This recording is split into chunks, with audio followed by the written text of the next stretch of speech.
Hello, in this video I just want to do a quick introduction to the stencil that I'm providing for you to use for the report for the project.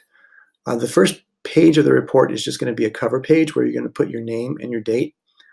I have not changed anything here in terms of fonts or colors or pictures, but when you look at the scoring rubric, you can see that there are points assigned for adding elements to this page that can allow you to make it look a little more professional.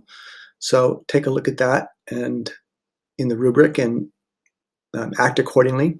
The next page is the main analysis or the main results page. You can see here I've set this up so that the size of the text, the spacing of the text, the margins are already set up for you, so you don't need to change those. I've also shown how you can insert tables and other pictures into a document. Notice that if you click and drag, I've got this set up to wrap around. So you can do that with both the tables and the graphs. I do recommend placing your objects over along the left or right side, perhaps maybe like this if you want to. And I do not recommend putting graphs or tables in the middle of text like this. So either to the far left or the far right. You can also double click to change the table. So if I double click this or edit it, then you can see that all of this is content that you can change. So you can change this to whatever it is that you need to. Change the headers or footers as you need to do that. The other thing that you can do here is you can do a left mouse click, which is what I just did to pull up this menu. And you can do things like inserting columns on the left, the right, inserting rows above or below. So if I need another column, I can just insert a column to the right by choosing that option, and it's going to automatically insert a blank column for me. I can do things like make it larger. If I want to add a row, I can do a right click and then insert a row above or below. So that will insert a row below that. When I go back to the document and I save and close, that will automatically be updated for me. So that's how you can insert tables into the document. You can also do things like up here, you can select an item and do things like bold it or change the color to fit whatever look and feel that you want for your report. So let's just go back here. If you find a picture on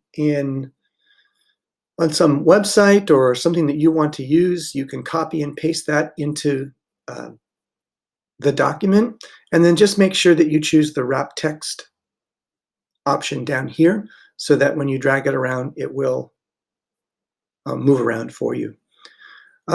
On the second page, it's basically the same idea. You're going to be looking at your what-if analysis and your recommendations. And so, again, all of the rest of the stuff that I've talked about applies for the second page. And then you're going to have also an appendix, which is not showing here, but let me just go ahead and add that. So this might be the appendix page.